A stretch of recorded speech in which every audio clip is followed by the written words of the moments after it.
Táxi, pessoal. Táxi, pessoal. Táxi. Bom dia a todos. Vou ler uma porção da palavra de Deus para meditar um pouco sobre ela.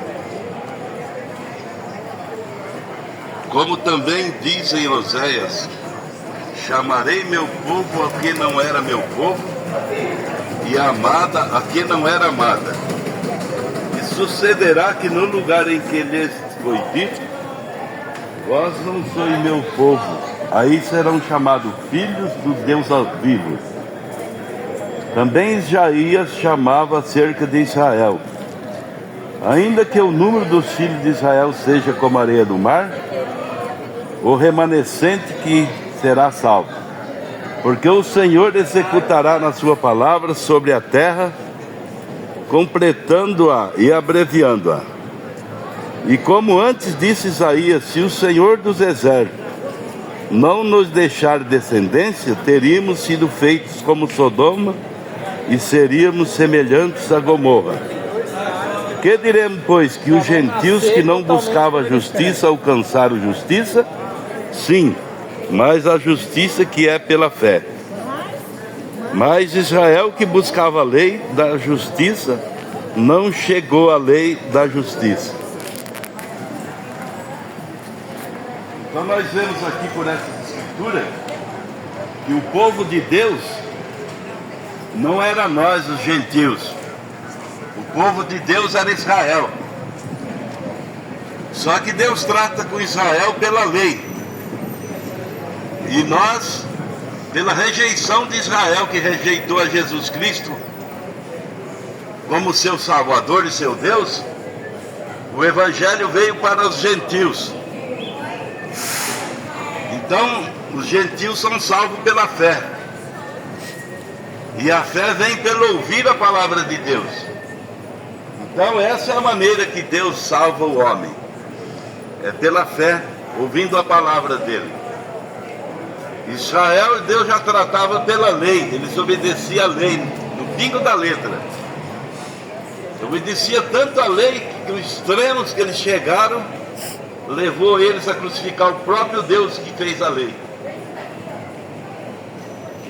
Mas nós que somos salvos pela graça, graça é o que? Favor inemerecível. Nós não merecíamos ser salvos. Nós merecíamos ser condenados porque pecamos. Mas Deus, pela sua graça e misericórdia, Ele se fez homem e veio morar na terra para redimir o homem, para morrer na cruz do Calvário e derramar seu sangue para a remissão dos nossos pecados. Então, mesmo nós não merecendo, Ele fez esse pagamento por nós. Um justo pelos injustos. Da mesma maneira que Eva e Adão pecaram lá, todos pecaram. Mas um justo veio e todos foram absolvidos. Mas para que você seja absolvido, você precisa aceitar a palavra de Deus. Porque se você não aceita a palavra de Deus, você não tomou Cristo, que é a palavra. E Ele diz nas Escrituras: minhas palavras são espírito e vida. Aquele que crê em mim, como diz as Escrituras, tem vida eterna. Mas aquele que não crê, como diz a Escritura, ele está enganado. Tem que ser como diz as Escrituras. E hoje nós ouvimos muitas pessoas que creem em Deus, mas creem da maneira errônea, de uma maneira antibíblica. E tudo que é antibíblico é anticristo. Anticristo quer dizer anti-palavra. Onde a palavra diz sim, eles dizem não. Onde a palavra diz não, eles dizem sim. Hoje em dia, o errado está certo e o certo está errado. O povo quer as coisas dessa maneira. Mas o Evangelho, ele é pregado para aquele que ouve, discernir se a coisa vai para lá ou vai para cá. Não existe 10 caminhos, existe um caminho certo e um caminho errado. Jesus disse: eu sou o caminho, a verdade e a vida. E ninguém vem ao Pai a não ser por mim. Ninguém vem, tem gente que prega, ninguém vai ao Pai. Não é vai é outro sentido. É vem, é em Jesus. Por isso que ele disse, ninguém vem ao Pai a não ser por mim. E as minhas palavras são espírito e vida. Ele disse. E ele questionou aquele sacerdote que queria crucificar ele. Falou, vós errais muito por não conhecer as Escrituras. Vocês conhecem muito bem a religião de vocês, mas as Escrituras vocês não conhecem. Porque está escrito de mim lá em Isaías, que uma virgem conceberá e dará à luz um filho, e que ele viria e abriria os olhos do cego, curaria os enfermos, fazia maravilha, ressuscitaria os mortos. E quando ele veio e estava fazendo todas essas coisas, eles crucificaram ele com inveja, porque eles não sabiam fazer aquela palavra funcionar enquanto Jesus sabia. Ele fazia os olhos do cego abrir, tirava a lepra do leproso, fazia as maravilhas. E esse Jesus, ele não está morto, ele está vivo. Ele diz, eis que estou vivo para todo sempre, amém. Apocalipse ele fala, eu sou o alfa e o ômega, o princípio e o fim, o primeiro e o derradeiro, e que fui morto, que estou vivo para todo sempre, amém. Então ele não está morto. Aonde é que ele está? Ele está em sua igreja. Qual igreja? Tem milhares. A igreja dele é aquele que obedece a palavra dele. Aí você é parte daquela igreja. Então é ali que Deus mora, dentro do coração daquele eleito, daquele predestinado. E a Bíblia nos fala que o predestinado de Deus, ele é predestinado para receber a palavra de Deus quando ele ouve, porque ele tem uma semente dentro do seu coração, que é esse lugarzinho que Deus habita. A Bíblia fala que nós somos predestinados e eleitos do Senhor antes da fundação do mundo. Antes de Deus criar esse mundo, ele já pensava em você e pôde te predestinar e te eleger para esse momento. Antes da fundação do mundo, Deus sabia que nós estaríamos aqui hoje. Nós não sabemos, mas Deus sabe. O homem aprende, mas Deus não aprende. Deus é soberano. Ele sabe todas as coisas. Eu não sei o que vai acontecer amanhã comigo, mas Deus sabe. Você não sabe o que vai acontecer com você hoje. Deus sabe. Ao mesmo tempo que nós estamos aqui agora, todos vivos, felizes e alegres, de repente podemos estar tristes com alguma coisa que acontece conosco. Mas se algo de ruim acontece conosco, nós temos um socorro. E esse socorro é quem? É o Senhor Jesus Cristo. Ele é o nosso socorro bem presente para tudo. Se você precisa de uma cura, Ele é o curador. Se você está precisando da salvação para a sua alma, Ele é o Salvador. Se você quer uma bênção de Deus, seja lá qual for a bênção, Ele está pronto para abençoar.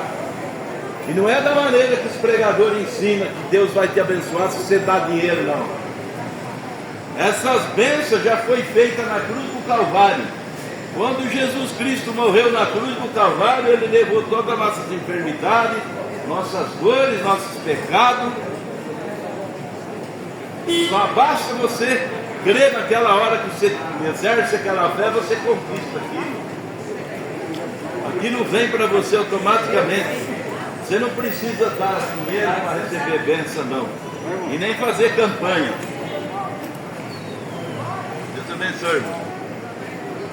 A campanha que já foi feita na cruz do Calvário, quando Jesus Cristo morreu ali por você, Ele pagou o preço de cada coisa que você necessita. Ele pagou a sua cura, a sua tribulação que você tem, aquela enfermidade que você quer tanto se livrar dela. É só receber, pela fé que você está curado. Você mesmo pode falar a palavra, falar: Senhor, eu não aceito mais essa enfermidade em mim. Ainda que você vai passar no médico, se você tiver fé para falar isso, falar: eu não vou nem passar no médico, eu vou crer que eu estou curado e vou para casa, e vou voltar com saúde para o meu lar. Se você tomar essa palavra para você e exercer essa fé, você pode ser curado. Houve um cego que foi na reunião do profeta William Marlon Branham. Ele era cego de nascença, todo mundo conhecia aquele cego. Ele foi na reunião dele, ele orou por ele e falou assim: ó, vai, você está curado. Ele foi embora com a bengalinha cego. Ele ficou 1 ano confessando que estava curado. 1 ano, mas sustentando aquela fé, daquela palavra que ele ouviu. Quando foi um certo dia, ele estava no barbeiro cortando a sua barba. Quando estava no meio da barba, o povo começou a caçoar dele. Olha a hora que Deus queria que ele abrisse os olhos. Começaram a caçoar dele: você não é aquele cego que sai falando por aí que está curado? Ele falou: mas eu estou curado. Então por que você usa essa bengalinha aí? Por que você... Ele falou: eu uso, mas eu estou curado. Quando ele falou assim, que ele olhou no espelho, ele se viu. Aí pulou da cadeira do barbeiro com a metade da barba feita, com a toalha no pescoço, dando glória a Deus, rua abaixo, e o barbeiro correndo atrás dele para pegar a toalha. E ele glorificando a Deus para baixo e para cima, e glória a Deus, não falei que eu estava curado, mas ele precisou segurar essa fé dele por 1 ano. E às vezes nós somos apressados. E mais um segredo que tem da cura divina: vamos supor que você tem um problema dentro do seu órgão, e você é curado, você se sente bem naquela hora que você recebeu a cura. Aí depois daí 24 horas você começa a sentir um mal-estar no seu corpo. Aí o diabo faz você duvidar daquela cura que você recebeu. Vamos supor que eu tenho um tumor cancerígeno dentro dos meus órgãos. Quando eu falo a palavra, aquele órgão é morto ali dentro, o corpo precisa expelir aquilo, para aquilo sair fora do organismo. Então aquilo causa mal-estar no corpo, porque ele está trabalhando para expelir aquilo. E aonde a pessoa passa a duvidar da cura dele, aí aquilo volta. A fé mata e a incredulidade ressuscita. É por isso que a pessoa tem que tomar aquela fé igual esse ceguinho tomou, e não duvidar mais daquilo. Porque Deus não mente. Se Ele disse que levou as suas enfermidades, todas as suas dores lá na cruz do Calvário, Ele levou, e ponto final. O diabo é um mentiroso. Ele quer falar para você que você não foi curado, quando você foi. Então a gente vai encerrar por aqui. Nós temos um caderno de oração que nós pegamos o nome das pessoas que querem oração, e temos o horário de programa de rádio pela Rádio Trianão, o endereço da nossa igreja no Belém. A gente vai entregar um panfletinho para vocês. Quem aceitar de bom grado, a gente entregará, tá bom? Deus abençoe a todos e sustenta a fé que você recebe a bênção.